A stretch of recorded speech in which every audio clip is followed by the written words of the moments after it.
myself Ipshita Sen. I am currently pursuing BSc Animation and Multimedia Graphic Design in ILI. I am from second year. ছোট দিয়ে ইচ্ছে ছিল যে animation বা editing লাইনে যাব। কার্টুন দেখতাম তো আমার মনে হতো যে কিভাবে ক্রিয়েট করা যায় জিনিসটাকে, কিছু ইউনিক যদি করা যায়। তো বাড়ি দিয়ে সেরকম সাপোর্ট বলতে অনলি আমার মা প্রথম, যাকে আমি জানিয়েছিলাম যে অ্যানিমেশন নিয়ে আমি পড়তে চাই।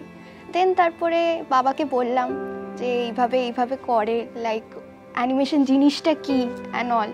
এখানে এসে লাইক প্রথম মনে হয়েছিল যে লাইক ফ্রেন্ডস থাকবে তো কেমন হবে এনভায়রনমেন্টটা, যদি আমি না মিশতে পারি, আমি যদি মানে লেফট আউট ফিল করি। মানে আমি হচ্ছে বেসিক্যালি কালচারালের, তো লাইক নাচ গান অ্যাক্টিভিটিস অ্যান্ড অল। তো এই আইলিডে এসে তো আমি এটাই ফিল করেছি লাইক ইভেন্টস অ্যান্ড অল এগুলোতে থাকা, ম্যানেজ করা, অর্গানাইজ করা, দেন ফ্রেন্ড সার্কেল অ্যান্ড অল, মানে সব কিছু বলতে গেলে ভাইব ম্যাচ হয়ে গেছে। ইভেন্টসে পার্টিসিপেট করে আমার যে ভয়, ইন্ট্রোভার্ট সাইডটা ছিল অনেকটাই কেটেছে। আমি কমিউনিকেট করতে পারতাম না ঠিক করে আগে, বাট এখন মানে কমিউনিকেট করি। যখন কালচারাল অ্যাসিস্ট্যান্ট হব ভাবলাম, আমি তখন মানে ভাবিনি এত কিছু। আমার তখন মনে হলো নতুন একটা এক্সপিরিয়েন্স করাই যাক, দেখি কি হয়। তো নমিনেশনে আমি ফট করে নিজের মেলটা পাঠিয়ে দিলাম। এমনিও আমার খুব ইচ্ছা ছিল যদি অ্যাসিস্ট্যান্ট হতে পারি, নতুন কিছু শিখবো, অর্গানাইজ করব, সবাইকে লাইক শেখাবো, নিজেও কিছু শিখবো, জানতে পারবো।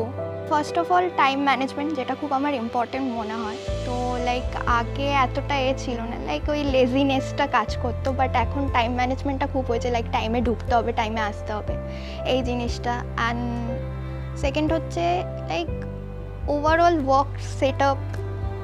তো মানে লাইক কী থেকে কী করব না করব অ্যান্ড কোন কাজটা পরে করব, মানে ম্যানেজমেন্ট বলতে গেলে। ভালো লাগার সাথে একটা খারাপ লাগা থাকে। তো খারাপ এটা লাগছে যে আমাদের যারা সিনিয়র্স ছিল, মানে আমাদের ওপরে যারা ছিল, যে না একটা ওই ফাদার ফিগার টাইপের হয়, তো ওই জিনিসটা আর রইল না।